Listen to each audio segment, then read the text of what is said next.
In 2025, more than one-third of nonprofits closed their door. It's predicted that in 2026, even more nonprofits will close their doors, meaning that nonprofits that are going to survive have to rethink the lay of the land. And one of the lay of the land is understanding language, especially when it comes to federal grants. Actually, I would say grants in general. The whole language is changing. This presentation is going to talk about how do you position your mission for today's funders. Let's start by talking about the old language versus the new language.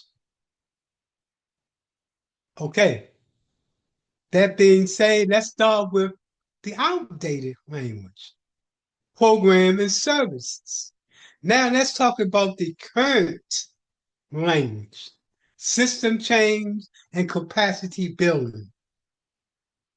Outdated, helping the community.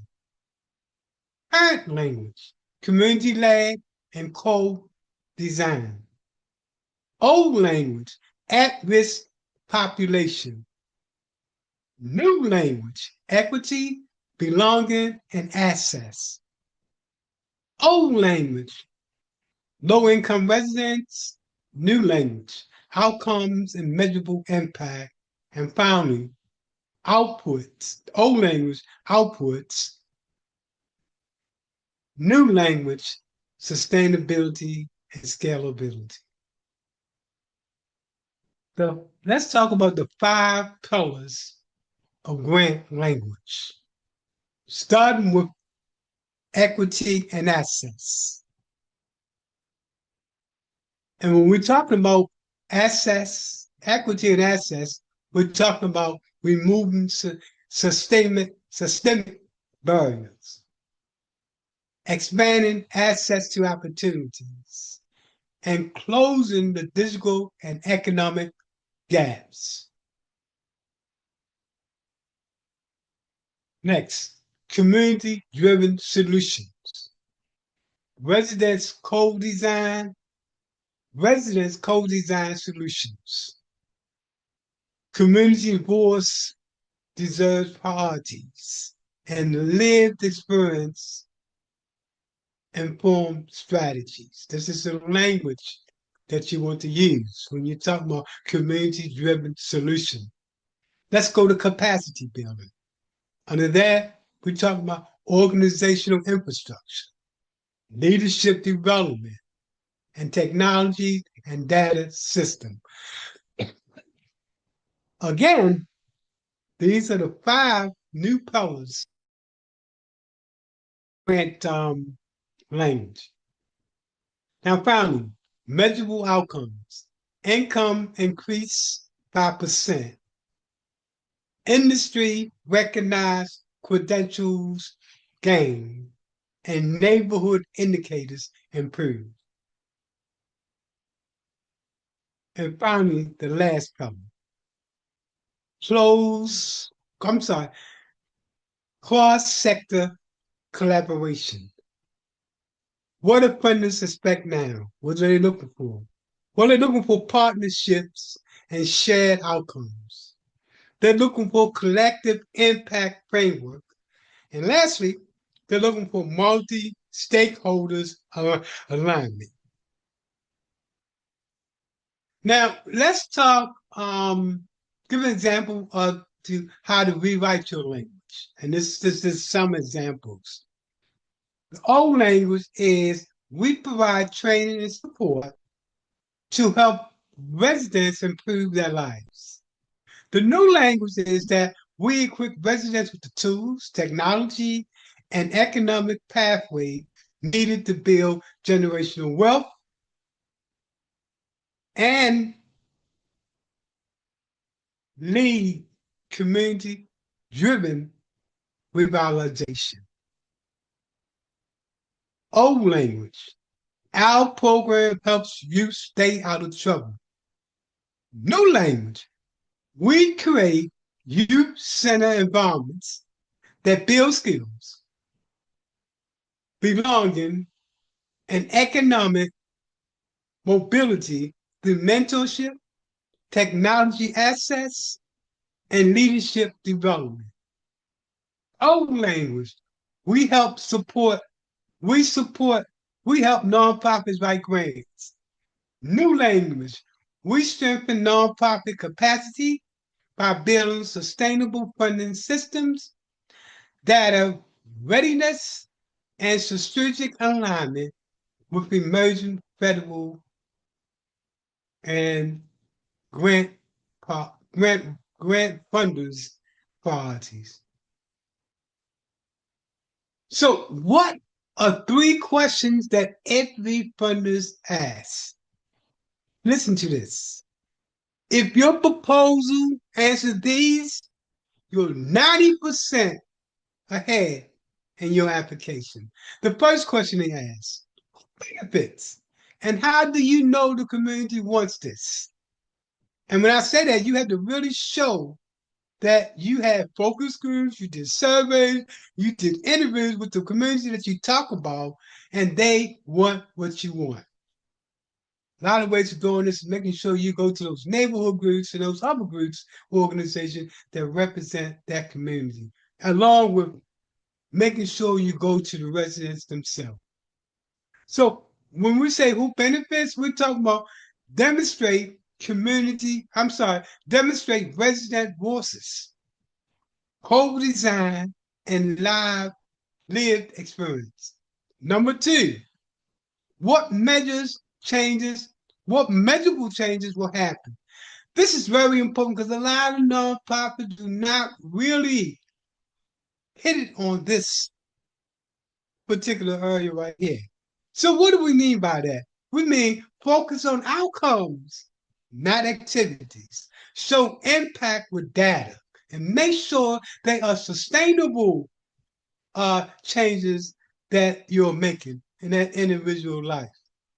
And thirdly, how will this work continue after the grant ends? Demonstrate sustainability, scalability, scalability, and long-term vision. So, next steps. Implement this today. First, audit your materials. We return proposals and website copy. I'm sorry, let me back up for that. We return proposals and website copy. Identify outdated language and replace it with modern terms. So when you go to the website for that funder, look at what language they're using and make sure you use that language as well. So you definitely want to go to websites where the proposal or the RFP is to make sure you cut and paste those modern terms that they're using if it's not the terms already in this presentation. Build your data story. Start collecting directional data to tie outcomes. You don't need to be you don't need perfection. Just measure outcome progress. How do you measure that progress, and how do you measure outcomes and results? Next, practice your pitch. Rewrite 3 times your description using a new language, and then have some conversation with your colleagues or somebody to see what they think, and then refine it. And lastly, stay current. Monitor RFPs with targeted funders. Notice language patterns and integrate them into your proposal. We talked about that earlier when we said go to the website and cut and paste. So you're already positioned to win. You're already positioned to win. The work is cutting edge. Now make your language reflective. This is part of a larger workshop that we give called Mastering Funding and Program Design for Nonprofits and Social Entrepreneurs. If you want to learn or attend one of our many classes, and we give training classes all over the United States, and they are virtual classes. Our classes include, when we give classes, we normally have at least 24 different cities or that's attending or states that's attending our workshop. So we do have a national audience when it comes to nonprofits. If you do need to reach us and you want to learn about our programs, our upcoming programs, please, here's the data right here in front of you.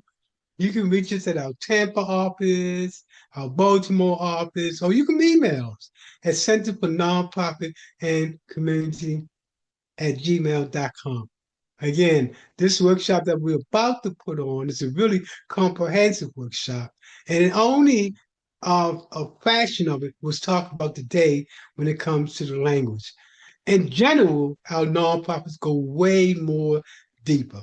So if you want to learn about our upcoming workshop, be it grant writing, how to do a business plan, how to do strategic planning, how to put together a theory of change, a logic model, or any of those critical things that are needed in this environment. Let me say it again. In 2025, 1/3 of nonprofits closed their doors. This year, in 2026, even more nonprofits will close their door. That's why workshops that we give are so critical, because it teaches you how to operate in the current environment.